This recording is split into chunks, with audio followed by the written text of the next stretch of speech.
Hello, good evening friends. কেমন আছেন সবাই? আমার চ্যানেলের নতুন আরও একটি ভিডিওতে আপনাদের সবাইকে অনেক অনেক স্বাগত। অনেক দিন পরে নিয়ে চলে এসেছি একটা নতুন রেসিপি। আজকে আমি বানাবো চিকেন মোমো বা চিকেন ডাম্পলিং। তাই জন্য আমি এখানে নিয়েছি কিছু বোনলেস চিকেন, যেটাকে আমি টমেটো, কাঁচা লঙ্কা আর কাঁচা রসুন দিয়ে পেস্ট করে নিয়েছি। এটাতে তেমন কোনো মশলা লাগে না, খুব সামান্য অল্প কিছু উপকরণেই তৈরি করা যায়। তারপরে আমি কড়াই গরম করে তাতে দিয়ে দিয়েছি সর্ষের তেল, আর তেলের ফোড়নে দিলাম একটা তেজপাতা, একটা এলাচ আর একটা দারচিনি। তারপরে কিমা করা মাংসটা দিয়ে ভালো করে নাড়তে থাকবো।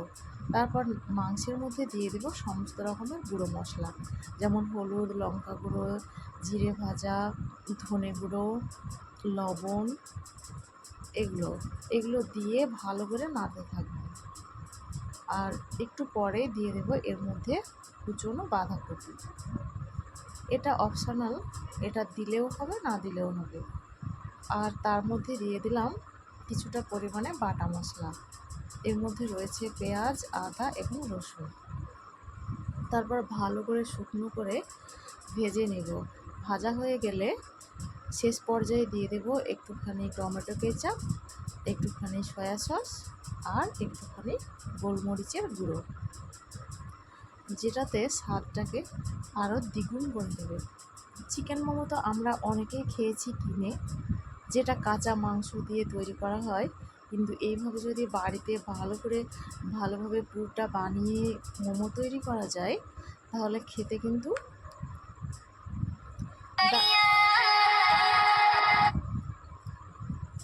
কিন্তু দারুণ হয়। দারুণ স্বাদের এই মজার রেসিপিটা বাড়িতে অল্প কিছু উপকরণেই বানিয়ে নেওয়া যায়। বাজারে মোমো কিনতে গেলে 6টা মোমোর দামই নিয়ে নেয় 50 টাকা, কিন্তু আমরা এখানে 100 টাকা যদি আমরা খরচ করি, তাহলে বেশ কয়েকটা মোমো বানিয়ে নিতে পারি। তারপরে এখানে আমি ময়দা মেখে নিয়েছি।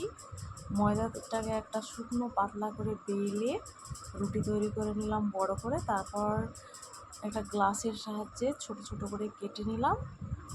তারপরে এই তো পুর ভরে ডাম্পলিং বানিয়ে নিচ্ছি। এটা খুব সহজেই বানানো যায়। মোমোতে অনেক রকম শেপ দেওয়া যায়, কিন্তু আমি এটা চিকেন ডাম্পলিংয়ের শেপ দিলাম। এটা খুব তাড়াহুড়োর মধ্যে তৈরি করা যায়। আমি এই 2-3টে তৈরি করেছি, তারপরে আমার বোন তৈরি করেছে, ওরগুলো একটু সুন্দর হয়েছে, ও আস্তে আস্তে তৈরি করেছিল।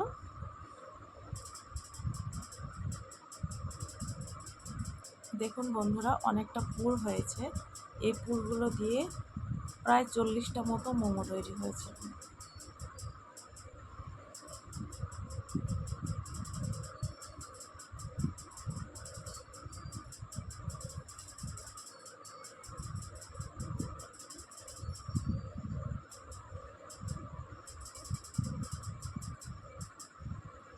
এই যে এখানে আমি 3টে মোমো তৈরি করে নিয়েছি।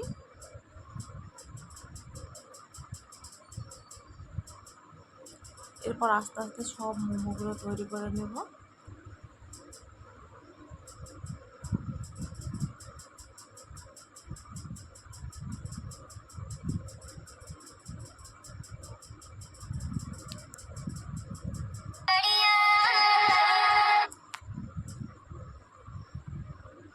যে মোমোর ভাজটা এইভাবে দেওয়া হয়, দেখতে কত সুন্দর লাগছে দেখুন।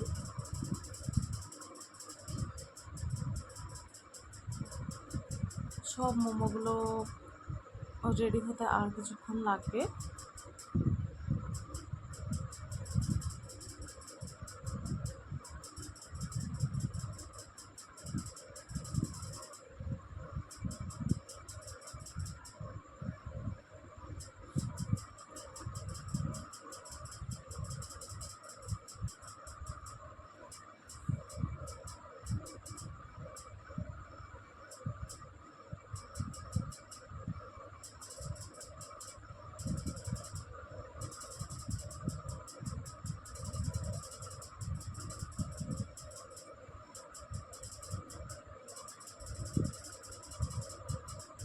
মোমোতে পুর ভরার কাজ চলছে।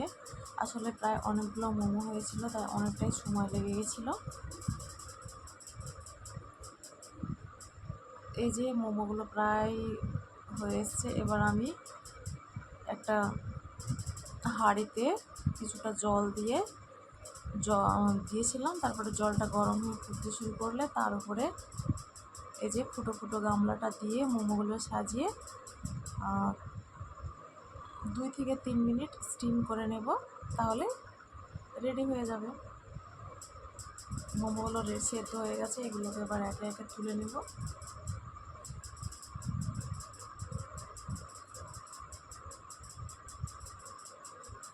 দেখুন কত সুন্দর দেখতে হয়েছে, একদম সফট আর ইয়াম্মি জুসি হয়েছে একদম খেতে।